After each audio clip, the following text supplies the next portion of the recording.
नमस्कार, आप देख रहे हैं मिड कैप बाजार। दिल्ली स्टूडियो से मैं हूं दीपाली राणा और मेरे सहयोगी मनोज धारा भी मौजूद हैं मुंबई स्टूडियो से। सबसे पहले मार्केट्स का हाल देख लेते हैं, उसके बाद आपकी जो तमाम क्वेरीज हैं उनको भी शो में शामिल करेंगे।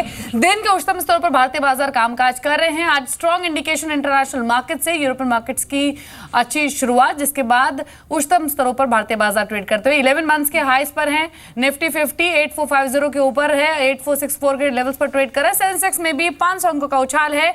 मिड कैप इंडेक्स को अगर देखेंगे तो Nifty mid cap 100 index record highs पर ट्रेड कर रहा है। बीएसई मिड कैप इंडेक्स में ऑलमोस्ट 2% का उछाल आज के सेशन में देखा जा रहा है। स्मॉल कैप इंडेक्स भी 1% की बढ़त लेकर कामकाज कर रहा है। आज आप कोई भी सेक्टर उठा के देखिए, banks, auto, financial stocks, capital good stocks, pharma shares, IT shares, आप किसी भी पॉकेट में आज आप हाथ डालेंगे तो सभी में एक बाइंग आज के सेशन में बनी हुई है। तो अक्रॉस द बोर्ड बाइंग है आज और जोरदार मूव लेकर भारतीय बाजार दिन के उच्चतम स्तरों पर कामकाज कर रहे हैं। दो मेहमान हमारे साथ मौजूद आपके सभी क्वेरीज को आंसर करने के लिए, राजेश सतपुते हैं और संजीव जैन है। लेकिन सबसे पहले आपको बता देते हैं तरीका शो में शामिल होने का। अगर इस तेज बाजार में आप हमारे एक्सपर्ट्स की राय जानना चाहते हैं कि मुनाफे को बुक करना चाहिए या फिर नहीं, और क्या आप खरीदना हो तो कौन से स्टॉक्स आपको बेहतर लग रहे हैं, ये हम आपको बताएंगे। आप हमसे जुड़ सकते हैं मैसेज के जरिए भी और फोन लाइन के जरिए भी। मैसेज करने का तरीका आपकी स्क्रीन पर है। मिड कैप लिखिए, अपना सवाल आप मेंशन कीजिए, उसको भेज दीजिए 57575 पर।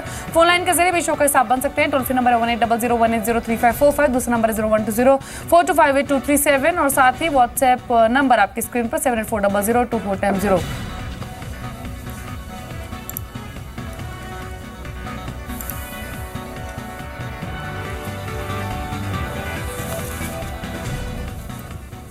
श्योर, आज के पहले कॉलर की शुरुआत कर लेते हैं। हमारे साथ दोनों गेस्ट भी हैं, राजेश सातपुते और संजीव जैन। आज के पहले caller mister Ankit from Jharkhand. नमस्कार अंकित, आपका सवाल पूछिए। हाँ सर, रिलायंस है 4 ईयर। ओके जी, आपने कौन से लेवल पे लिए हुए? 1040।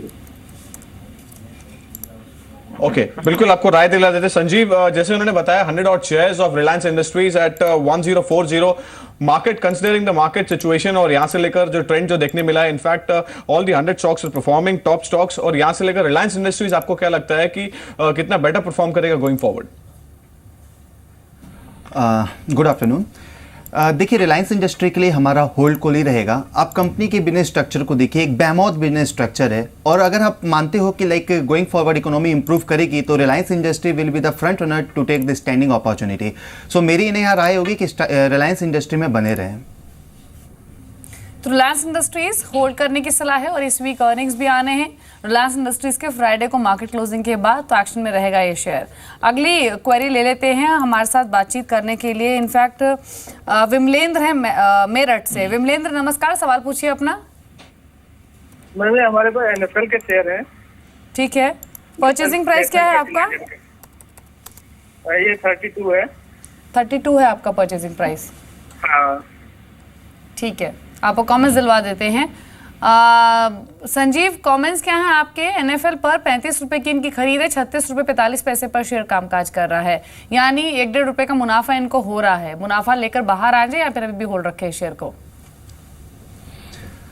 देखिए, मेरी इन्हें यहाँ सलाह होगी कि ये रिजल्ट तक वेट करें।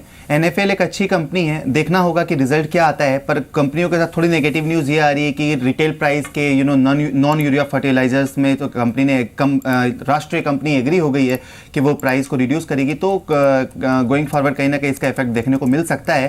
पर ओवरऑल यहाँ पर स्ट्रैटेजी रिजल्ट तक वेट करने की होनी चाहिए और उसके बाद ही कुछ डिसीजन लिया जा सकता है।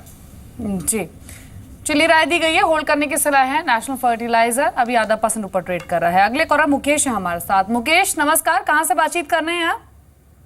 हजारीबाग से बात कर रहा हूँ। एक्चुअली मेरे पास सेल का है 48 रुपये 30 पैसे का रेट पे 2000 शेयर। ठीक है, और कितना समय आप रुक सकते हैं अपने इस निवेश में? एक्चुअली मैं शॉर्ट टर्म के लिए हूँ इसमें, ज़्यादा से ज़्यादा 1 महीने। ठीक है। संजीव, इनका सवाल है steel authority of India limited पर 2000 क्वांटिटी है, परचेजिंग प्राइस है 48 रुपये 30 पैसे का। रुक सकते हैं अभी थोड़ा समय, लेकिन करना क्या चाहिए आपके लिए? आज से बने रहें और ऐड करें इन लेवल्स पर या फिर बाहर आ जाए? क्या स्ट्रैटेजी आप रेकमेंड करेंगे? देखिए दीपाली, क्योंकि इन्होंने क्लियरली मेंशन कर दिया है कि ये 1 महीना तक ही स्टॉक में बने रह सकते हैं, तो यहाँ पर मेरी इन्हें सलाह होगी कि अगर ये अपना टाइम हॉरिजन लंबी अवधि का कर सकते हैं तब तो ये सेल में बने रहें। अदरवाइज अब रिजल्ट सीजन है तो लाइक रिजल्ट तक वेट करें फिर एग्जिट हो जाएं। जी, तो फिलहाल बने रहने की सलाह है। आपकी जो खरीद है उसके ऊपर ये स्टॉक ट्रेड कर रहा है, लेकिन एटलीस्ट नतीजों तक आप अपनी पोजीशन को होल्ड कर सकते हैं। लावण्या है हमारे साथ फोन लाइन पर मुंबई से। लावण्या नमस्कार, क्या सवाल है आपका, पूछिए। नमस्कार। मैं अभी मार्केट इतना हाई सेंसेक्स और निफ्टी है, लेकिन मैं अभी फाइनेंस कंपनी में 1 लाख इन्वेस्ट करना चाहती हूँ। लेकिन लावण्या, फाइनेंशियल शेयर्स तो बीते 2 महीने में ऑलरेडी बहुत स्ट्रॉन्ग रन अप दिखा चुके हैं। कई स्टॉक्स तो अपने लाइफ टाइम हाईज पर ट्रेड कर रहे हैं। तो फिर कौन सा अच्छा रहेगा, क्योंकि लाइफ टाइम हाई पे ही सब दे रहे। इक्विटा होल्डिंग।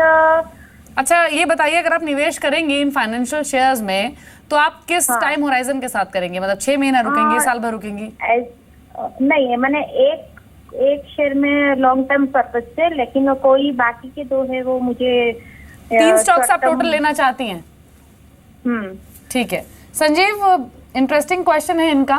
फाइनेंशियल स्पेस लगातार बायर्स और ट्रेडर्स के रडार पर रहा है, और आप देखिए श्रीराम ट्रांसपोर्ट फाइनेंस हो, M&M फाइनेंशियल हो, भारत फाइनेंशियल हो जो कि SKS माइक्रो का नया नाम है, आप Muthoot finance, Manappuram finance, LIC housing आप देख लीजिए। मैक्सिमम स्टॉक्स अपने लाइफ टाइम हाइस पर ट्रेड कर रहे हैं। 2 महीने में ऑलरेडी, 3 महीने में इनफैक्ट बहुत तेज चल चुके हैं। अब ये 3 शेयर्स लेना चाहते हैं, एक लंबी अवधि के लिए और 2 छोटी अवधि के लिए। कॉम्प्लिकेटेड क्वेश्चन है, I know, for you to answer, लेकिन फिर भी आप क्या कमेंट्स देंगे इनको? देखिए, क्योंकि इनका क्वेश्चन रियली बहुत इंटरेस्टिंग है और इन्होंने जैसा आपने कहा कि सारे स्टॉक काफ़ी चल चुके हैं, तो मेरी यहाँ सलाह होगी कि अगर ये जो लंबी अवधि के लिए स्टॉक चूज़ करें वो स्मॉल पब्लिक सेक्टर बैंक को चूज़ करके रख सकते हैं, क्योंकि इनका नज़रिया 3 साल का है। तो छोटे छोटे पब्लिक सेक्टर बैंक को यहाँ पर ये पब्लिक सेक्टर बैंकों में यहाँ पर ये निवेश कर सकती हैं। और अगर आपका आप जैसा उन्होंने बताया कि 2 शेयर वो शॉर्ट टर्म के लिए लेना चाहती है, तो दीवान हाउसिंग फाइनेंस और मुथूट फाइनेंस अच्छा लग रहा है, तो यहाँ पर ये इन शेयरों में निवेश कर सकती हैं। पर पब्लिक सेक्टर बैंकों में 2 साल के लिए जो समय होराइजन रखें और निवेश करके रखें, तो अच्छा रिटर्न इन्हें यहाँ से मिल जाएगा। तो 2 चॉइसेस आपको यहाँ पर बताई हैं, 2-3 चॉइसेस, मुथूट फाइनेंस, साथ ही दीवान हाउसिंग फाइनेंस, और छोटे बैंक भी आप चुन सकते हैं अगर आप लंबी अवधि के नजरिए से देख रही हैं, क्योंकि सरकारी बैंक जो हैं छोटे वो काफी अट्रैक्टिव वैल्यूएशंस पर ट्रेड कर रहे हैं। कुछ और क्वेरीज को शामिल करते हैं। बातचीत करने के लिए हमारे साथ विकी है ऊना से। विकी, गुड आफ्टरनून, क्या क्वेश्चन है आपका, पूछिए। मैडम ये मेरे पास PNB है 72 पे 100 शेयर। 72, काफी अच्छे प्राइस पर आपने PNB खरीदा है। इस पे तो कंग्रेचुलेशंस बनता है, क्योंकि स्टॉक 100 के ऊपर है। अब कितना समय रुक सकते हैं? मैडम ये 2-3 साल। जी संजीव, अभी आप सरकारी बैंकों की बात कर रहे थे और आप देखिए विकी ने PNB चुना है और काफी अच्छे लेवल पर चुना है। 72 रुपए की खरीद है। इसे स्मार्ट बाइंग बोलते हैं। जब सब बेच रहे थे तब ये PNB खरीद रहे थे। 122 पर अभी आ चुका है। 2 साल रुक सकते हैं, बने रहें या फिर मुनाफा लेकर बाहर आ जाएं?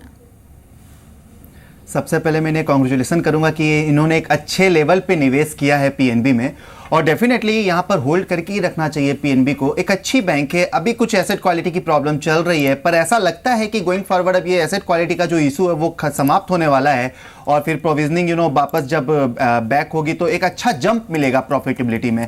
तो मुझे लगता है कि यहाँ पर इन्हें होल्ड करके ही रखना चाहिए और यहाँ पर एक अच्छा रिटर्न इन्हें मिल सकता है। जी चलिए, एक और क्वेरी ले लेते हैं, और हमारे साथ बातचीत करने के लिए जगवीर सिंह है दिल्ली से। जगवीर जी नमस्कार, सवाल पूछिए अपना। हेलो जी, अपनी सवाल पूछिए। मैडम ये मैंने लापोला लिए थे।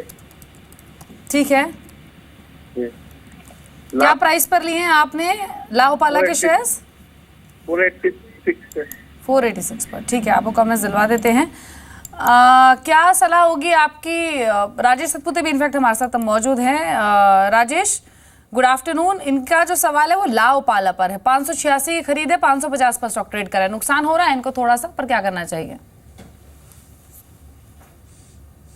देखिए, मुझे लगता है कि उन्हें होल्ड रखना चाहिए। 540 के आसपास यहाँ पे बेस फॉर्मेशन बन रहा है, और अपसाइड में इसमें जो रेजिस्टेंस है वो रफली है 600-620 के आसपास।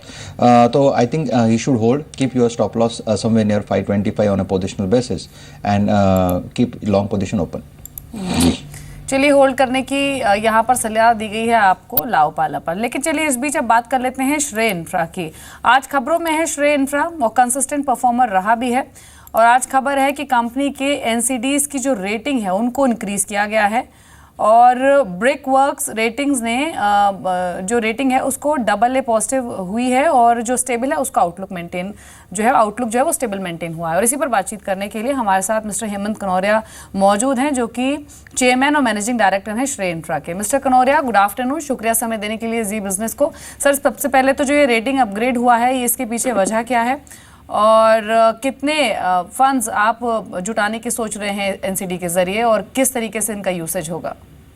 ये रेटिंग जो इम्प्रूव हुआ है ये बिकॉज अभी जो हम लोग वियोम का स्टेक सेल किए उससे जो कैश आया है कंपनी में और बीएनपी वाला भी जो हमारा ट्रांजैक्शन है उसके कारण से जो 100% सब्सिडी हो गई है श्रेय इक्विपमेंट फाइनेंस, तो ये दोनों के कारण से नेटवर्थ में काफी बढ़ोतरी आई है। उसके कारण से ही रेटिंग का इम्प्रूवमेंट हुआ है और ये रेटिंग इम्प्रूवमेंट इस बाजार में जहाँ इंफ्रास्ट्रक्चर का एक नेगेटिव आउटलुक सबको था तो वहाँ पर ये एक बहुत ही हेल्पफुल रहेगा हमारे लिए फंड्स रेज करने के लिए और कॉस्ट भी रिड्यूस करने के लिए। बिकॉज हम लोग फंड जो रेज कर रहे हैं, फंड रेजिंग में तो कभी भी श्रेय को प्रॉब्लम नहीं हुआ था, लेकिन अब ये रेटिंग इंक्रीज होने से, इम्प्रूव होने से कॉस्ट भी हम लोग कम कर पाएंगे और भी, तो ये दोनों बेनिफिट मिलेगा हमें।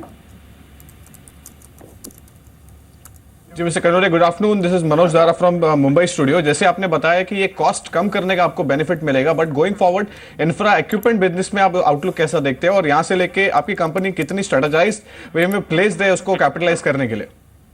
ये देखिए, इक्विपमेंट फाइनेंसिंग में 30-32% का हमारा मार्केट शेयर है और अभी लास्ट 2 क्वार्टर से हम लोग देख रहे हैं काफी अच्छा ग्रोथ है कंस्ट्रक्शन और माइनिंग इक्विपमेंट्स में। और इक्विपमेंट सेगमेंट में हम लोग और भी एक्सपैंड कर दिए हैं अपने, जो भी हम लोग फाइनेंसिंग कर रहे थे, आईटी इक्विपमेंट्स कर रहे हैं, हेल्थ केयर इक्विपमेंट्स कर रहे हैं, एग्रीकल्चर इक्विपमेंट्स कर रहे हैं, तो हमारा बास्केट भी एक्सपैंड हो गया है। तो दोनों ही एरियाज में यदि हम देखें, कंस्ट्रक्शन माइनिंग में भी ग्रोथ है तो इसी के कारण से हमारा बिजनेस बढ़ेगा और क्योंकि हम दूसरे एरियाज में भी इक्विपमेंट फाइनेंसिंग में चले गए हैं तो उसमें भी ग्रोथ है और उसमें कंटिन्यूअस ग्रोथ रह रहा है, तो इसी के लिए ग्रोथ एरियाज में ही हम लोग हैं। तो इक्विपमेंट फाइनेंसिंग बिजनेस हमारे लिए 2017 में अच्छा रहेगा और उसके बावजूद उसके आगे भी 2018-19 में भी हम लोग देख रहे हैं कि उसमें अच्छा अपॉर्चुनिटी है। जी मिस्टर कनौरिया, एक और क्वेश्चन, अगर पूरे ही इंफ्रास्ट्रक्चर सेक्टर की बात करें तो अभी भी वापस ग्रोथ पाथ पर ये सेक्टर आ गया है, ये कहना अभी भी मुश्किल है। हालांकि अभी भी लिक्विडिटी और प्रोजेक्ट डिलेस के कंसर्न्स अभी भी बने हुए हैं, एड्रेस हुए हैं ये इश्यूज अब तक? किस हद तक ये पूरे जो दोनों इश्यूज हैं वो एड्रेस हुए हैं?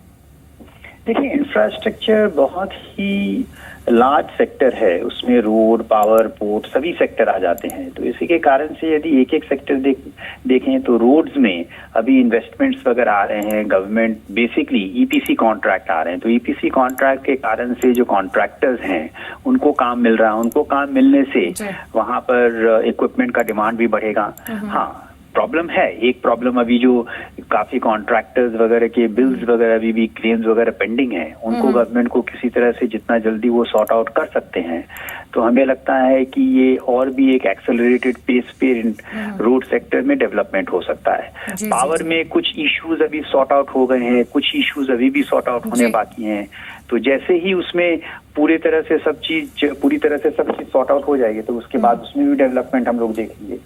लेकिन अभी पावर सेक्टर में पूरी तरह से सब इश्यूज वगैरह सॉर्ट आउट नहीं हुई है, तो उसको गवर्नमेंट एड्रेस कर रहे हैं। और इरिगेशन वगैरह में भी काफी काम तेलंगाना, आंध्र प्रदेश में कॉन्ट्रैक्टर्स वगैरह को उसमें मिल रहा है, तो इसी के कारण से वहां पर भी डिमांड है। तो अलग अलग एरियाज में अपना देश इतना बड़ा है तो कहीं कुछ ना कुछ कोई ना कोई तरह से डिमांड आती ही रहता है। चलिए, शुक्रिया मिस्टर कनौरिया बातचीत करने के लिए जी बिजनेस से। हालांकि श्रेय इंफ्रा को शेयर को देखें तो स्ट्रॉन्ग परफॉर्मर रहा है और 72-80 पर अभी ट्रेड कर रहा है। इसके अलावा कुछ देर पहले खबर आई थी सरकारी बैंकों से जुड़ी हुई कि सरकार इसी महीने जो पीएसयू रिकैपिटलाइजेशन प्लान है उसको लेकर कुछ कंक्रीट आउटकम के साथ बाहर आ सकती है और साथ ही साथ बड़े पैमाने पर पीएसयूज में विनिवेश की भी तैयारी सरकार की चल रही है। और अपडेट क्या है इस पूरी खबर पर ये जान लेते हैं आलोक प्रियदर्शी से। बताइए आलोक। देखिए, जो पहली आपने खबर बताई बैंक रिकैपिटलाइजेशन के लिए, तो हमारे सूत्र बता रहे हैं कि इसी हफ्ते सरकार इसमें फैसला लेगी। जो पहला ट्रांच होगा, जो 25,000 करोड़ का अनाउंस किया है सरकार ने इस साल के रिकैप के लिए जो अमाउंट, उसमें से मेजर अमाउंट करीब कह सकते हैं कि 8 से 10,000 करोड़ रुपए का सरकार ऐलान करेगी तमाम जितने भी बैंक्स हैं उनमें रिकैप करने के लिए, और फैसला इसी हफ्ते के अंदर हो सकता है, ये हमारे सूत्र बता रहे हैं वित्त मंत्रालय के। तो ये जुड़ी थी खबर जो रिकैप से, और जो आपने स्ट्रेटजिक सेल की बात करी उसको लेकर जो हमारी खबर है उसमें ये बताया जा रहा है कि नीति आयोग ने हाल ही में पिछले हफ्ते प्रधानमंत्री कार्यालय में एक डिटेल प्रेजेंटेशन दिया था कि डिसइन्वेस्टमेंट को लेकर किस तरह से सरकार आगे बढ़े, जो इस साल का लक्ष्य है उसे किस तरह से पूरा करे। तो उसको लेकर एक रोडमैप पूरा तैयार हो चुका है, और इसमें ये बताया गया है कि सरकार को 16 कंपनियों के विनिवेश के लिए स्ट्रेटेजिक सेल का रास्ता अख्तियार करना पड़ेगा। साथ ही साथ जो 52 जो घाटे में चल रही सरकारी कंपनियां, उसमें से 26 को बंद किया जाएगा। जो बंद किया जाएगा उसमें से देखें तो HMT watches, Hindustan photo films, Bharat wagon, Hindustan antibiotic और 5 होटल्स भी हैं। और जहां तक जो स्ट्रेटेजिक सेल के ज़रिए जिसमें विनिवेश करना है, उसमें अगर देखें तो cement corporation, Hindustan steel works, Rajasthan drug and pharmaceutical समेत 16 कंपनियां हैं। तो जो स्ट्रेटेजिक सेल है, जो सरकार ने सूती के ज़रिए तमाम कंपनियों में जो शेयर होल्डिंग सरकार ने रखा हुआ है, उसको स्ट्रेटेजिक सेल के ज़रिए बेचना है। उसके लिए सरकार ने जो मर्चेंट बैंकर है उसको भी अपॉइंट कर लिया है। तो सरकार ने इस दिशा में काफ़ी तेज़ी से कदम बढ़ाया है, और देखना होगा कि डिसइन्वेस्टमेंट सरकार का जो प्लान है इस साल का, उसको कितना अचीव कर पाती है। लेकिन सरकार एक पूरा रोड मैप के साथ तैयार है तमाम डिसइन्वेस्टमेंट करने के लिए। स्ट्रेटेजिक सेल के ज़रिए भी होगा और विनिवेश के ज़रिए भी होगा। तो ये तमाम जो डिसइन्वेस्टमेंट का प्लान है सरकार का तैयार खड़ा है, और अब पीएमओ को इसमें फैसले लेना है। आने वाले दिनों में कैबिनेट में भी तमाम फैसले होते हुए दिखेंगे इसमें कि डिसइन्वेस्टमेंट किस तरह से करना है। खासतौर से जो घाटे में चल रही कंपनियां हैं उनको बंद किस तरह से किया जाएगा, बंद करने का कब फैसला होगा, ये सब देखना होगा। जी